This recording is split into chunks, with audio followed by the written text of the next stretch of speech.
Hey guys, welcome to day 5. This lesson is called Circle and Survey.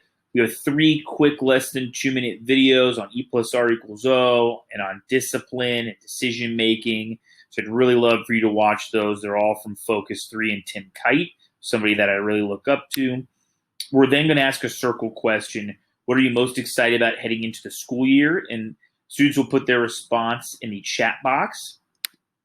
And then we're going to take a survey, and the link is here. The link will also be in Google Classroom, and that survey is going to be anonymous. It's going to give me some insight into just our feelings about being in Virtual Academy. Before we start, we'll take the same survey in the middle, after probably around Halloween, and we'll take it again at the end of the semester. All right, so make sure you submit that. You're on here, you're learning, you're feeling good about it. And if you have any questions, please contact me. Have a good day.